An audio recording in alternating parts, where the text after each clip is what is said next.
This is entitled Let the Liquor Tell It.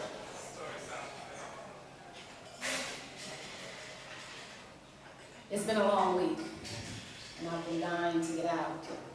Finally get out of those work clothes and let the butterflies out for a little while. I've already had a few drinks, and just when I thought I was ready to say goodnight to you all, well, for tonight, we just gonna call him Rafiq, y'all. You see, he doesn't know just how he could get it. Face down, chewed it up.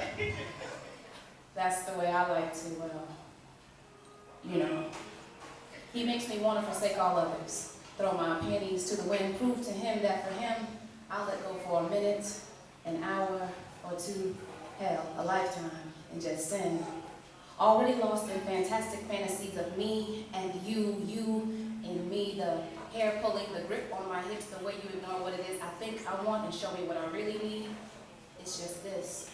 And our synchronized breathing to the beat of our breathing has got me believing this procedure should proceed every evening. I've got deja vu because we've already shared this moment in my mind, but I'm trying to convince you to dance between the sheets with me for the very first time. Feeling like I'm losing my mind, my imagination running away with me on the kind of sex psychology you provide. And after that second shot of Patron, I've already undressed you with my eyes. Understand, though, that this didn't start with a look. This didn't start with a drink. It started when you spit that piece that made me sit back down and think. It started when I conversed with you, when you didn't back down at my fire. You made me blush. You smiled that smile. I've had time to simmer and rehearse this encounter. Because there's something about a beautiful mind, one that substitutes wordplay for foreplay. There's something about a voice that speaks not only to be heard, but to be listened to. There's something about a man that doesn't spend all day announcing his swagger and yelling, "No homo," but rather allows his confidence and presence to say what needs to be said. So, no, this isn't one of those moments where the Patron snuck up on me and gave me these ideas, but rather gave me the nerve to lean forward and lick your ear when I asked the time, and to stare boldly into your eyes when you stood back to look into mine. I know women aren't supposed to be aggressive, but you'd already met the lady. I figured I'd introduce you to the freak.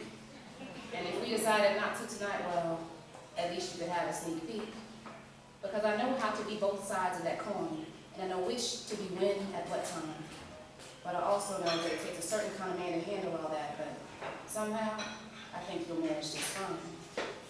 And in the in-between times when the freak is asleep or resting, you and the lady and me can have stimulating conversation, intriguing thoughts that keep me involved because it's being involved with the person that keeps me intuitive and eager to please.